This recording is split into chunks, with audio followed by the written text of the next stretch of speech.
उत्तर प्रदेश में अपराधियों और अपराध के अंत का काउंटडाउन लगातार शुरू हो गया है। नए साल की शुरुआत होने से 4 दिन अभी भी बाकी हैं और ऐसे में योगी फोर्स की पूरी कोशिश है कि नए साल में क्राइम रेट पूरी तरह से 0 हो जाए। इस लक्ष्य को हासिल करने के लिए योगी फोर्स अब एक्शन मोड में काम करना शुरू करती हुई नजर आ रही है। उस एक्शन की तस्वीरें प्रदेश के 4 जिलों से सामने आई हैं। मथुरा, आजमगढ़, गाजीपुर और बांदा में पुलिस ने ताबड़तोड़ हाफ एनकाउंटर किए हैं। मथुरा में 23 अपराधों में शामिल शातिर अपराधी मलिंगा को गिरफ्तार किया है। वहां चेकिंग के दौरान मुठभेड़ हुई जिसमें मलिंगा के पैर में गोली लगी, जिसके बाद उसे अस्पताल में भर्ती कराया। बांदा पुलिस ने 13 साल से फरार और 1 लाख के इनामी को अरेस्ट किया है। आरोपी 2012 में पेशी के दौरान पुलिस कस्टडी से फरार हो गया था। ऑपरेशन त्रिनेत्र के तहत अंतर्राज्यीय टप्पेबाज को अरेस्ट किया है। आरोपी के पास से 1.25 लाख के जेवर और हथियार जब्त किए गए हैं। जिस तरह एक्शन हो रहा है उससे योगी फोर्स न्यू ईयर वाला लक्ष्य हासिल कर लेगी। वहीं उत्तर प्रदेश के बिजनौर में औरंगजेब ब्रिगेड की करतूत सामने आई है, जहां पर इन मुगलिया ब्रिगेड ने एक सिख युवक की ऐसी पिटाई कर दी कि वो सीधे अस्पताल पहुंच गया। लेकिन शायद औरंगजेब ब्रिगेड ये भूल गया कि ये यूपी है, जहां योगी का मैसेज क्लियर है, आक्रांताओं का महिमा मंडन नहीं होने दिया जाएगा। आक्रांता का महिमा मंडन का मतलब देशद्रोह। अस्पताल में पट्टियां बांधे दिख रहा ये वही सिख शख्स है जिसने औरंगजेब का क्रूर सच सबको बताया था, जो कुछ कट्टर सोच वालों को इतना नागवार गुजरा कि इसकी लोहे की रोड और डंडों से पिटाई कर दी, जिससे उसकी आंखों और सिर पर गंभीर चोट आई है। औरंगजेब की बात यही चल रही थी कि जिस तरह से औरंगजेब ने श्री गुरु गोविंद सिंह महाराज जी के बच्चों की सफर शहादत का जिक्र चल रहा था, तो हो सकता है कि उनके दिल को अच्छा नहीं लग रहा होगा। जिस तरह से आक्रांता का समर्थन किया गया, उसके बाद ये मुगल ब्रिगेड योगी फोर्स के रडार पर आ गए। 2 आरोपियों की गिरफ्तारी हो चुकी है और 2 फरार है, जिनकी जल्द गिरफ्तारी होने वाली है और योगी फोर्स अपनी स्टाइल में इनका इलाज करेगी। मध्य प्रदेश में मोहन फोर्स की गुंडागर्दी सामने आई है। यहाँ गुंडागर्दी किसी आम इंसान से नहीं बल्कि जी न्यूज के रिपोर्टर और कैमरामैन से की गई है, वो भी उस वक्त में जब जी मीडिया सच दिखाने की यहाँ कोशिश कर रहा था। देखिए कैमरे में कैद मोहन फोर्स की बदसलूकी और धक्का मुक्की के सबूत। सीहोर के आष्टा में पथराव को लेकर पत्थरबाज अरेस्ट किए गए। उन पत्थरबाजों को छुड़ाने के लिए भाईजानों की टोली पहुंची, जिसके विरोध में आज हिंदू संगठन विरोध कर बुलडोजर एक्शन की मांग कर रहे थे। जी मीडिया की टीम प्रदेश में फैले उसी कट्टरपंथ को एक्सपोज करने के लिए पहुंची थी, लेकिन शायद ये मोहन फोर्स को बिल्कुल अच्छा नहीं लगा और जी मीडिया के रिपोर्टर और कैमरामैन के साथ अपराधियों जैसा सलूक किया गया। पहली बार मैंने गुंडा वाला अवतार देखा है और कवरेज नहीं करने दी गई और हमें इस वाहन से जिससे अपराधियों को लाया जाता है, ये देख लीजिए थाने में जिससे अपराधियों को लाया जाता है, इसमें तकरीबन 1 घंटे रखा मुझे। अपराधियों वाली गाड़ी में रखने के साथ ही कैमरा तक छीन लिया गया। सोचिए, जो सच जी मीडिया सबके सामने लाने की कोशिश कर रहा था, वो सबूत मोहन की सीहोर पुलिस ने छीन लिया। पूछ रहा हूँ कि मेरा कैमरा कहाँ है अब तक? उसमें जो फुटेज है मारपीट के, बदतमीजी के, बर्बरता के, उससे इनकी कलाई खुल जाएगी। जब पुलिस कर्मियों को लगा कि जी मीडिया की आवाज को दबाया नहीं जा सकता, तो घंटों बाद कैमरा को लौटाया गया, लेकिन सबूत मिटाकर। कैमरा कहाँ था हमारा? ये आष्टा पुलिस है। 2 घंटे बाद ये कैमरे में से देखा जाएगा कि इनकी बर्बरता वापस मिल रही है कि नहीं। नजर कार्ड ही खराब कर दिया, तोड़ दिया क्या, टेढ़ा कर दिया क्या? बताइए, कनेक्ट नहीं हो रहा है कार्ड।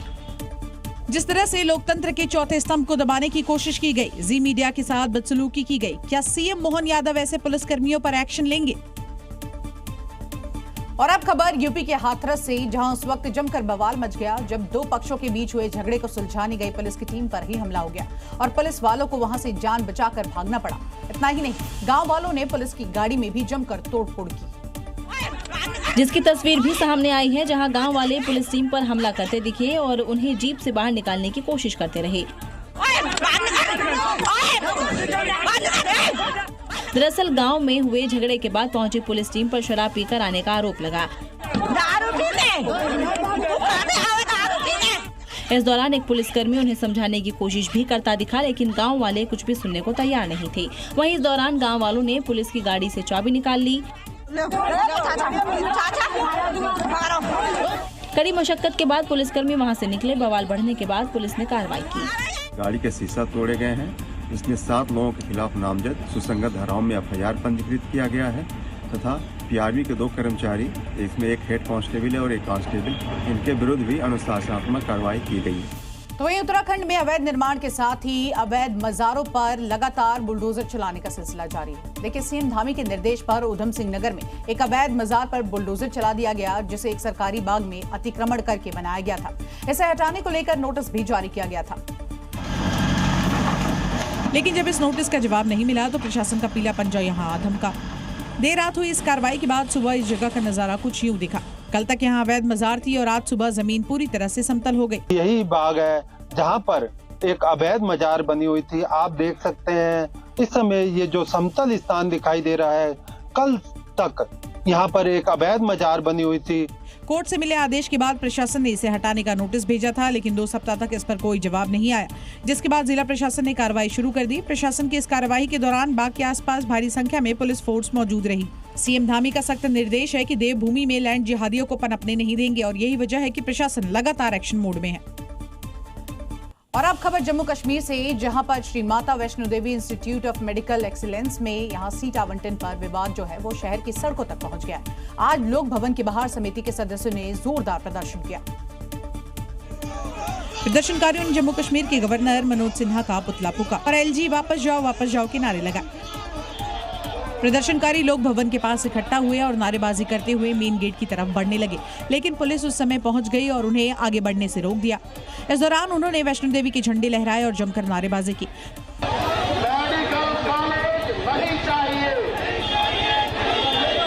पुलिस ने प्रदर्शनकारियों को यहां रोकने की कोशिश की, लेकिन बड़ी संख्या में जमा लोगों के कारण हल्की झड़प भी हुई।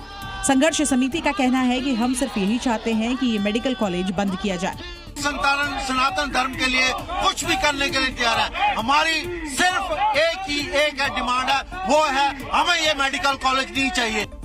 नए साल से पहले जम्मू कश्मीर में आतंकी साजिश की आशंका के चलते सुरक्षा एजेंसियों को अलर्ट कर दिया गया है। सीमा पार से घुसपैठ की कोशिश के बीच अब साउथ कश्मीर के अनंतनाग में संदिग्ध गतिविधियों ने चिंता बढ़ा दी है और इसी बीच कुछ ऐसा हुआ कि चप्पे चप्पे पर पहरा और सख्त हो गया।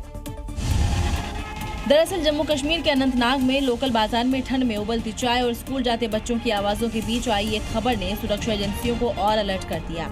खुफिया इनपुट के मुताबिक लश्कर तैयबा का सक्रिय आतंकी मोहम्मद लतीफ इलाके में देखा गया, जिसके बाद जम्मू कश्मीर पुलिस और सीआरपीएफ की टीम ने इलाके की घेराबंदी कर जॉइंट ऑपरेशन शुरू कर दिया।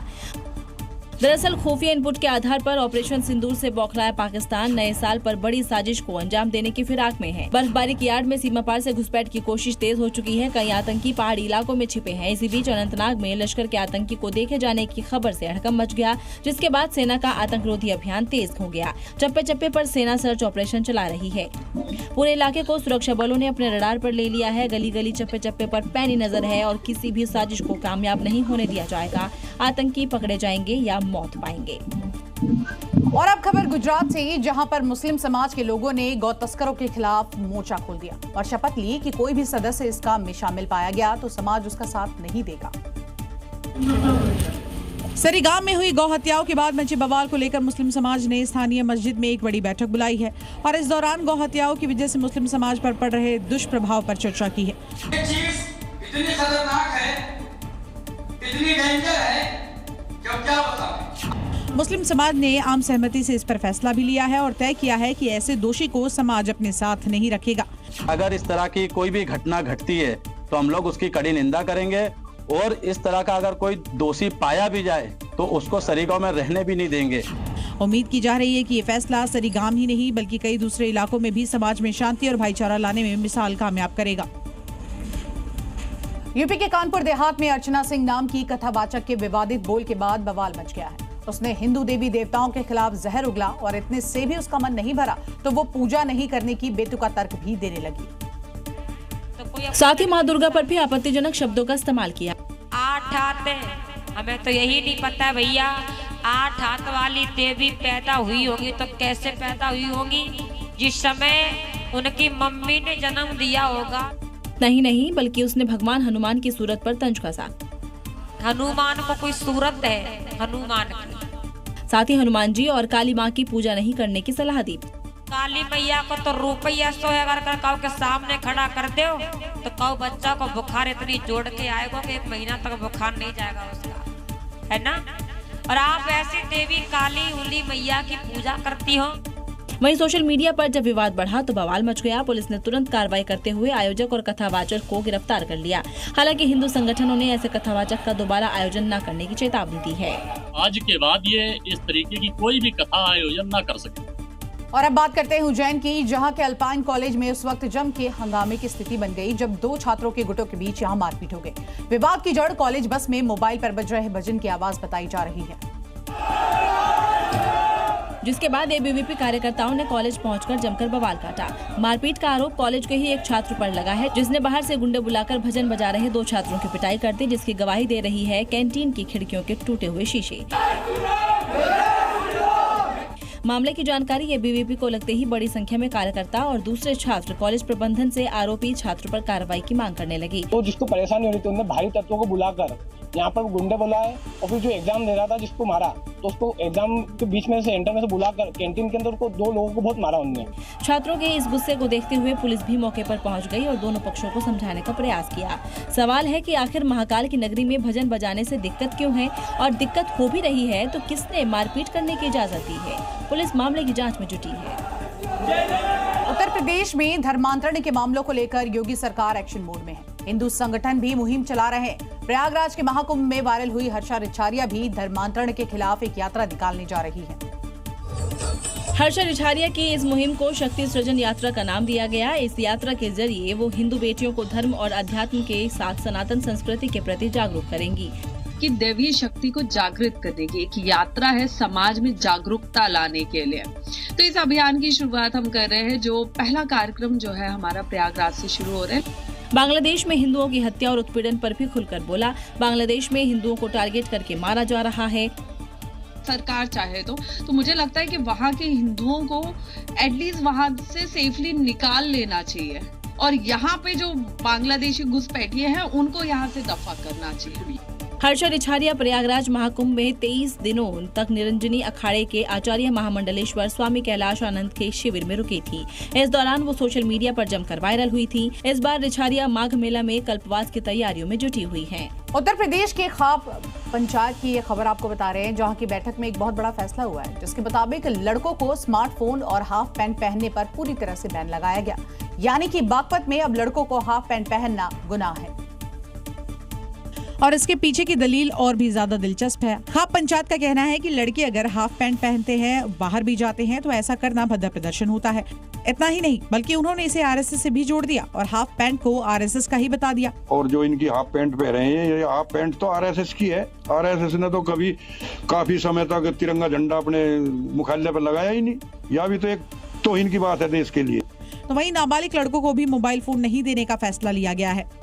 लड़कों के लिए 18-20 साल से जो नीचे के बालक हैं, उन्हें भी फोन देने की कोई इच्छा नहीं है, ना कोई जरूरत है। दरअसल राजस्थान के खाप पंचायत में बच्चों को मोबाइल फोन देने पर रोक का फैसला लिया गया है, तो वहीं बैन बागपत में भी लागू करने का फैसला लिया गया है। क्या मुसलमानों का शादी समारोह में खुशियां मनाना गुनाह है? यह सवाल इसलिए खड़ा हो रहा है क्योंकि देवबंद के मौलाना ने इसे शरीयत के खिलाफ बताया है। मौलाना इसाक का कहना है कि गैर शरिया रिवाजों को अपनाना चिंता का विषय है। ये है मौलाना कारी इसहाक गोरा, जमियत जावादुल मुस्लिमीन के संरक्षक, जिनका काम है मुसलमानों को दीनी तालीम देना, मजहब को लेकर मुसलमानों को सही राह दिखाना। लेकिन देवबंद के इन मौलाना ने विवादित बयान दिया है, जिसने मुसलमानों के शादियों में नाचने को शरीयत के खिलाफ बताया है।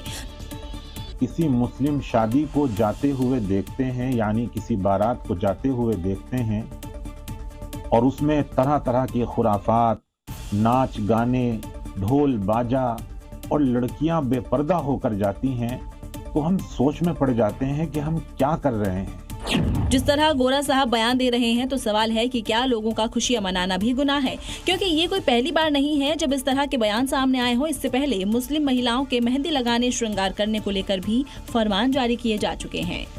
कानून व्यवस्था पर पहले ही सीएम योगी सख्त हैं और यूपी में गुंडे माफिया पस्त हैं, लेकिन लगता नहीं कि सीएम योगी इतने से ही संतुष्ट हैं। तभी तो साल 2026 के लिए नए प्लान को तैयार कर रहे हैं, जिस पर जल्द एक्शन भी शुरू हो जाएगा। का वरिष्ठ पुलिस अधिकारियों के सम्मेलन पुलिस मंथन 2025 का था, जिसमें सीएम योगी भी शामिल हुए। पूरी जो कॉन्फ्रेंस में पुलिस विभाग अपना अपना प्रेजेंटेशन दे रहा है, जिसमें बीट पुलिसिंग से लेकर अपराधों को किस तरीके से कम किया जाए उस पर चर्चा हो रही है। नारी शक्तिकरण को लेकर भी चर्चा हो रही है। कार्यक्रम के दौरान पुलिसिंग को मजबूत करने के लिए एक ऐप भी लॉन्च किया गया जिसका नाम है यक्ष। AI और बिग डाटा एनालिसिस की सहायता से इसे तैयार किया गया है।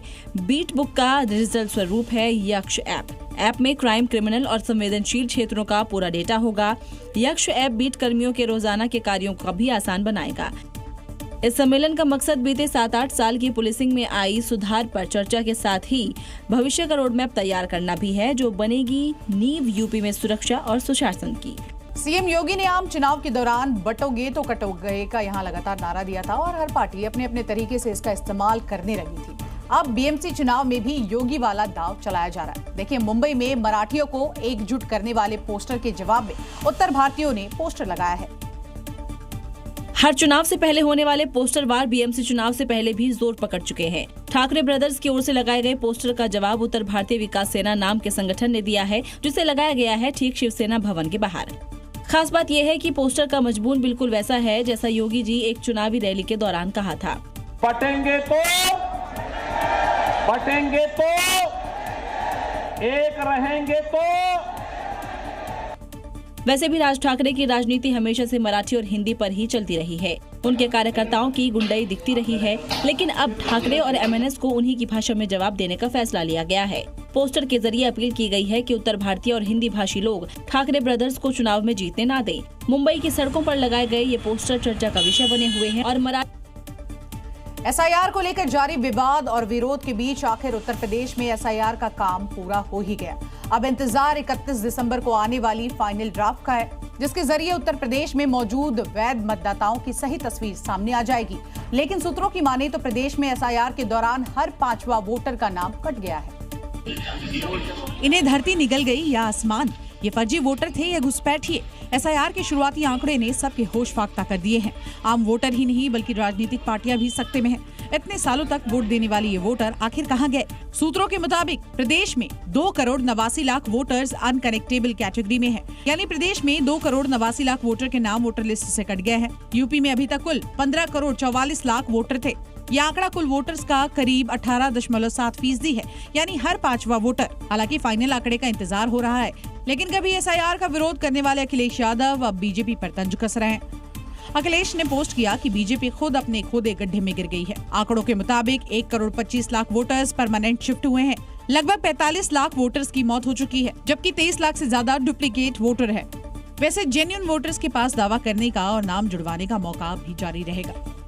और अब बात करते हैं बिहार की, जहां बिहार विधान परिषद में प्रतिपक्ष नेता राबड़ी देवी ने भले ही सरकारी बंगला खाली करने वाली हैं वो, लेकिन इस बंगले से सियासत जाने का नाम ही नहीं ले रहा। वो इस बंगले के कोने कोने में टिकी हुई हैं। JDU को लगता है कि बंगले में राबड़ी परिवार की जायदाद अब भी कहीं गड़ी है। राबड़ी के बंगले को लेकर ये नया सियासी बवाल तब शुरू हुआ जब बीते दिनों उनके बंगले में फूलों के गमले और दूसरे सामान देर रात ले जाए जाने लगे।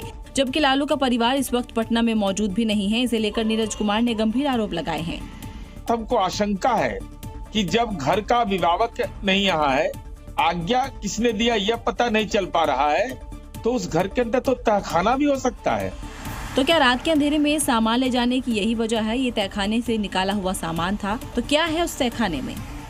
वहाँ पर जमीन का डीड, सोना, चांदी, रुपया, अरे सब तो कर्म दुनिया का एको को बचा हुआ है नहीं। दरअसल राबड़ी आवास खाली करने का नोटिस 1 महीने पहले मिला था, लेकिन इससे पहले कि वो बंगला पूरी तरह खाली होता, आरोपों का दौर शुरू हो गया। कहते हैं राजनीति में कुछ भी परमानेंट नहीं होता, वक्त और हालात के साथ सब कुछ बदल जाता है। तभी तो RSS और बीजेपी के घोर विरोधी रहे दिग्विजय सिंह को अब बीजेपी का संगठन अच्छा लगने लगा है और इसकी तारीफ में वो कसीदे भी पढ़ रहे हैं। और मोदी और आडवाणी की एक तस्वीर भी पोस्ट की गई है, जिसमें मोदी जमीन पर, लालू कृष्ण आडवाणी कुर्सी पर बैठे दिखाई दे रहे हैं। इतना ही नहीं बल्कि उन्होंने लिखा कि फर्श पर बैठकर प्रदेश का मुख्यमंत्री देश का प्रधानमंत्री बना, ये संगठन की शक्ति है, जय सिया राम। चौंकाने वाली बात तो ये है कि ये पोस्ट कांग्रेस के CWC की बैठक से पहले की है, जिसने दिल्ली की ठंडी फिजाओं में गर्माहट ला दी है।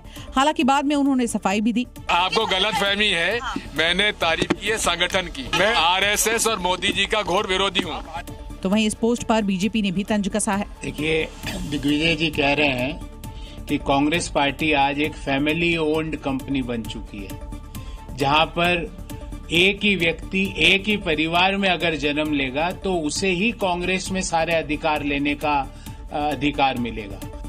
कर्नाटक के बेंगलुरु में योगी मॉडल के तहत बुलडोजर एक्शन हो रहा है। कर्नाटक की कांग्रेस सरकार ने 400 मुसलमानों के घरों पर बुलडोजर चला दिया, जिसके विरोध में आज लोगों ने यहां जमकर प्रदर्शन किया। सड़कों पर बैठकर नारेबाजी करते ये वही लोग हैं जिनके घरों पर सिद्धरामैया सरकार ने बुलडोजर चलवा दिया। जो कांग्रेस योगी के बुलडोजर मॉडल का विरोध करती थी, उसी कांग्रेस ने अवैध निर्माण के खिलाफ बुलडोजर चलवाया। लोगों का आरोप है कि बिना बताए उनके घरों पर पीला पंजा चलाया गया, न नोटिस दिया गया और न ही सामान हटाने का वक्त। प्रदर्शन बांग्लादेश में कट्टरपंथी हिंदुओं को निशाना बना ही रहे, लेकिन अब उनके निशाने पर कलाकार भी आ गए हैं। कट्टरपंथियों ने बीती रात बांग्लादेश के फरीदपुर में पॉपुलर सिंगर जेम्स का कॉन्सर्ट ही नहीं होने दिया। वेन्यू में कट्टरपंथी भीड़ ने जमकर उत्पात मचाया, जिसके बाद जेम्स को कॉन्सर्ट छोड़कर भागना पड़ा। ये उसी कॉन्सर्ट की तस्वीरें हैं जहां देखिए कैसे उन्मादी भीड़ स्टेज पर पत्थर बरसा रही है, हाथों में डंडे हैं, मुंह पर मजहबी नारे लगा रहे हैं। कुर्सियों को तोड़ा जा रहा है, लेकिन इन कट्टरपंथियों को रोकने वाला कोई नहीं है। दरअसल पॉपुलर सिंगर जेम्स एक स्कूल की एनिवर्सरी पर परफॉर्म करने पहुंचे थे, लेकिन शो शुरू होता उससे पहले ही भीड़ ने कॉन्सर्ट पर हमला बोल दिया। पथराव और तोड़फोड़ के बीच जेम्स को वहां से निकलना पड़ा। जो तस्वीरें सामने आई हैं उससे तो यही लग रहा है कि बांग्लादेश में कट्टरपंथियों के निशाने पर कलाकार, सांस्कृतिक संस्थान भी हैं।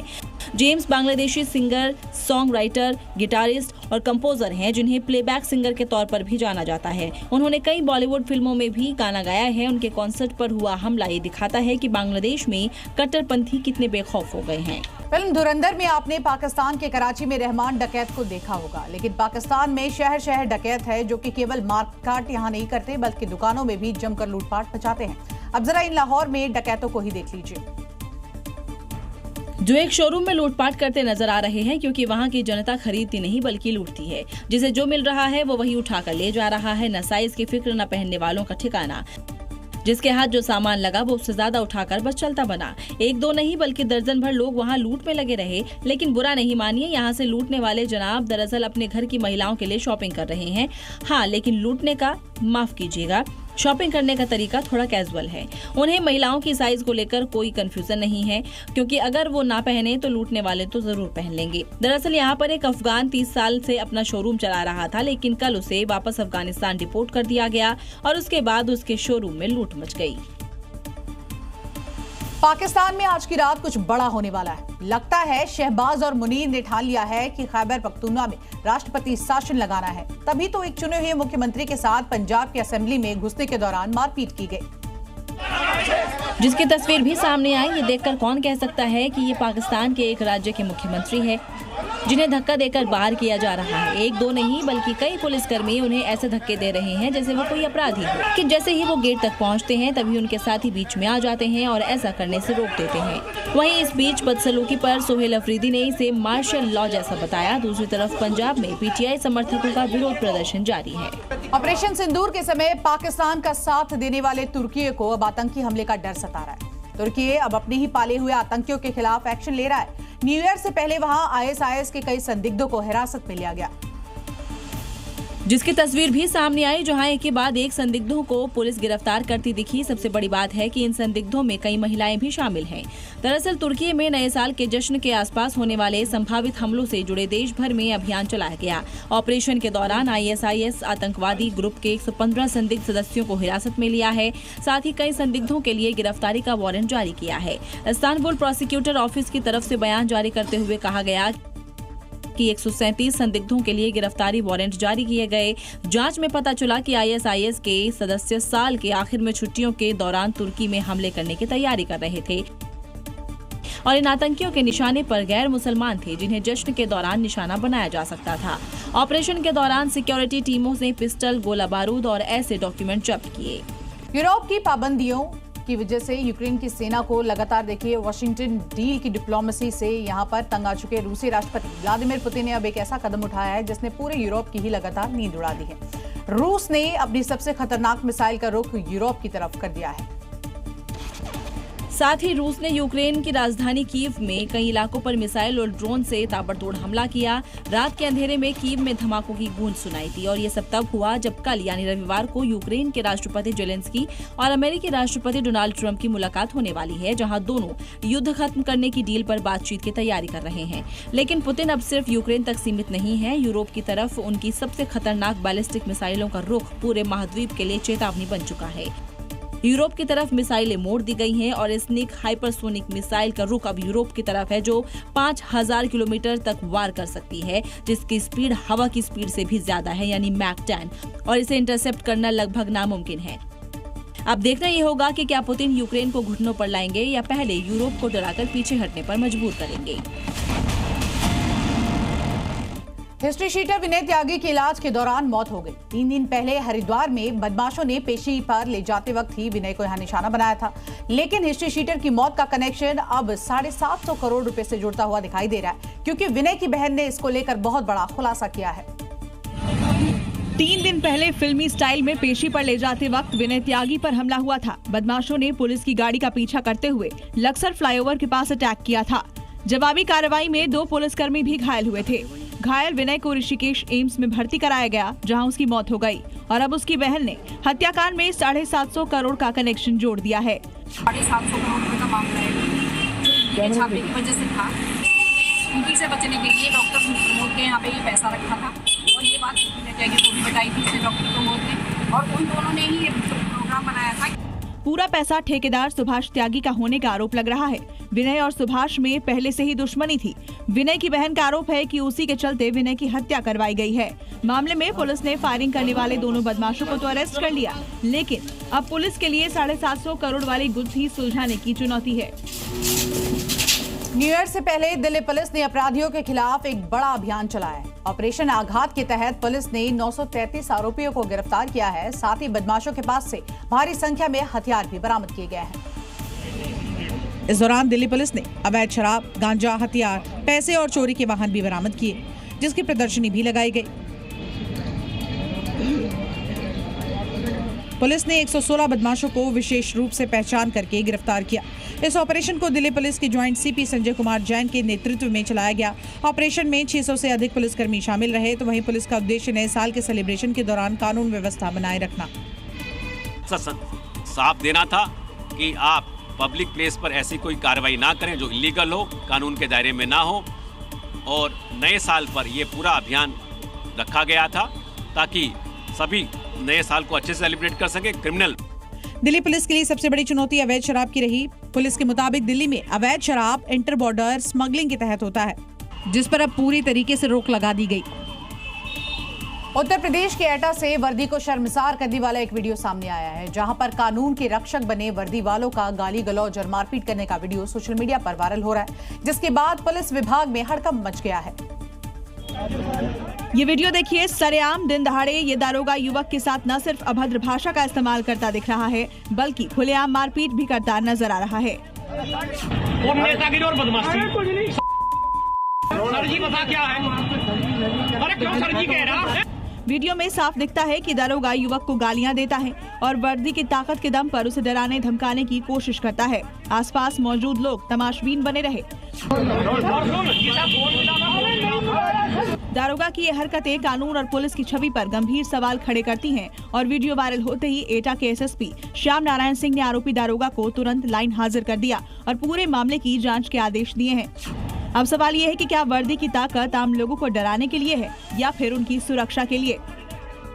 और आज के डिजिटल युग में रील्स का खुमार सिर चढ़कर लगातार बोल रहा है, लेकिन सवाल तब खड़े होते हैं जब कानून के मंदिर को ही रील का सेट बना दिया जाए। बिहार के वैशाली से सामने आया एक वीडियो पुलिस की कार्यशैली पर अब गंभीर सवाल खड़े कर रहा है।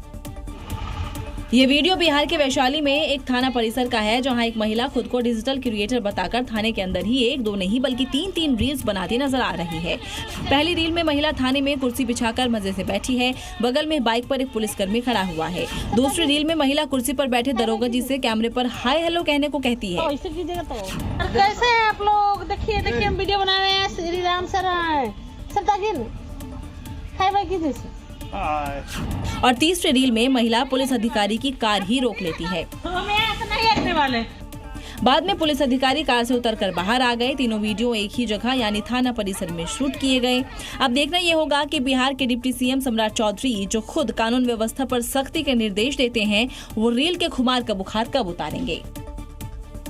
और देखिए, पहले लोग बाग नए साल के मौके पर गोवा, शिमला या मनाली जाया करते थे, लेकिन लोग अब धार्मिक स्थलों पर अपने नए साल की शुरुआत करना चाहते हैं। तभी तो जैसे जैसे साल का अंतिम पड़ाव नजदीक आ रहा है, तीर्थ स्थलों पर श्रद्धालुओं की भीड़ भी बढ़ने लगी है। नए साल के लिए तैयार मंदिर, काशी, मथुरा, अयोध्या। 5 दिन बाद नया साल दस्तक देने वाला है और इसकी शुरुआत मंदिर दर्शन के साथ हो तो क्या कहने। नए साल के स्वागत के लिए मंदिर सजने लगे हैं। भक्तों को किसी तरह की परेशानी ना हो, इसलिए मंदिर प्रशासन तैयारी में जुटा है। नए साल की शुरुआत करने के लिए बाबा विश्वनाथ की शरण में पहुंचने लगे हैं लोग। प्रशासन ने यहां पर भीड़ को नियंत्रण करने के लिए अतिरिक्त बल तैनात किया है। मंदिर जाने वाले रास्तों को नो व्हीकल जोन घोषित किया गया है। ये मथुरा के बांके बिहारी मंदिर की तस्वीरें हैं। ये साल के अंत में आस्था का विशाल महाकुंभ जैसा नजारा दिखाई दे रहा है। गलियों से लेकर मुख्य मंदिरों तक केवल बांके बिहारी लाल की जय के जयकारे गूंज रहे हैं। रामनगरी अयोध्या में नए साल 2026 को लेकर अभी से उत्साह चरम पर है। जैसे जैसे साल का अंतिम पड़ाव नजदीक आ रहा है, रामनगरी में श्रद्धालुओं और टूरिस्टों की संख्या बढ़ती जा रही है। और अगर आप मुंबई शहर में रहते हैं तो ये खबर आपको अलर्ट करने के लिए है। बच्चों या फिर घर की जरूरत के लिए आप जब भी दूध खरीदे तो हमेशा विश्वसनीय और ऑथोराइज्ड मिल्क बूथ से ही खरीदे, वरना दूध के नाम पर आपको जहर भी बेचा जा सकता है। जहां एक घर के अंदर दूध में मिलावट की जा रही थी, जिसे अंजाम दे रहे थे एक महिला और पुरुष, और पैकेट से निकाले गए इस दूध में मिलावट कर दोबारा पैकिंग की जा रही थी। और उससे पहले दूध में मिलाया जाता था नकली दूध, जिसे बनाया जा रहा था डिटर्जेंट पाउडर, यूरिया, साबुन का घोल, रिफाइंड ऑयल और सिंथेटिक केमिकल से। मामला अंधेरी पश्चिम के कपासवाड़ी का है। मिलावट के इस खेल को देख पुलिस वाले भी हैरान रह गए। पुलिस ने अपने सामने मिलावटी दूध बनाने का डेमो देने को कहा तो शख्स आनाकानी करने लगा। माल बना के दिखा, पहले माल बना के दिखा, पहले माल बना के दिखा, उसके बाद दिखाना। चल, शख्स कितने बड़े आदमी के लिए काम करने की बात कहता है और खुद को कर्मचारी बताता है। मैं बात करेगा ना, तेरे लिए क्यों टेंशन ले रहे? मैं बात करूंगा, बोला ना बैठ तू फिलहाल, मैं बात करूंगा बस। चल। इस गिरोह के खुलासे से पूरे इलाके में अफरा तफरी मच गई और पुलिस पूरे गिरोह को पकड़ने में जुट गई है। अरे बैठ, मैं बात कर। नए साल पर कड़ाके की सर्दी के लिए तैयार हो जाए, क्योंकि आपके न्यू ईयर की शुरुआत भीषण ठंड के साथ होने वाली है। मौसम विभाग ने उत्तर भारत के ज्यादातर राज्यों में बहुत घने कोहरे के साथ साथ शीतलहर का अलर्ट भी जारी किया है। मौसम का ट्रिपल अटैक, बर्फबारी, शीतलहर और कोहरा। उत्तर भारत में मौसम का ट्रिपल अटैक शुरू हो गया है। पहाड़ों पर भारी बर्फबारी के कारण मैदानी इलाकों में जमा होने वाली शीतलहर चल रही है, तो वहीं कोहरा इतना घना है कि सुबह हो या शाम कुछ नजर नहीं आता। दिल्ली, एनसीआर, यूपी, पंजाब, हरियाणा और राजस्थान में हाड़ कपा देने वाली ठंड पड़ रही है। ट्रेनों की रफ्तार रुक गई है। सड़कों पर सफर खतरे से खाली नहीं है। मौसम विभाग ने नए साल से पहले रेड अलर्ट जारी किया है। दिल्ली, एनसीआर में रेड अलर्ट है, कोहरा घना रहेगा। उत्तर प्रदेश में ऑरेंज अलर्ट है, कड़ाके की ठंड रहेगी। पंजाब और हरियाणा में रेड अलर्ट जारी किया गया है, जहां बर्फीली हवाएं चलेंगी। और जम्मू कश्मीर और हिमाचल में भारी बर्फबारी की आशंका जताई गई है। ठंड के लिहाज से अगले 48 घंटे बहुत भयानक होने वाले हैं, क्योंकि रात का तापमान फ्रीजिंग पॉइंट के करीब जा सकता है। महाराष्ट्र के नासिक से एक डराने वाला हादसा सामने आया, जहां पर आधी रात तेज रफ्तार का कहर एक दुकान पर ही टूट पड़ा। बजरी से भरा ट्रक अचानक से बेकाबू हुआ और सीधे दुकान में जा घुसा, और ये पूरी घटना वहां लगे सीसीटीवी कैमरे में कैद हो गई।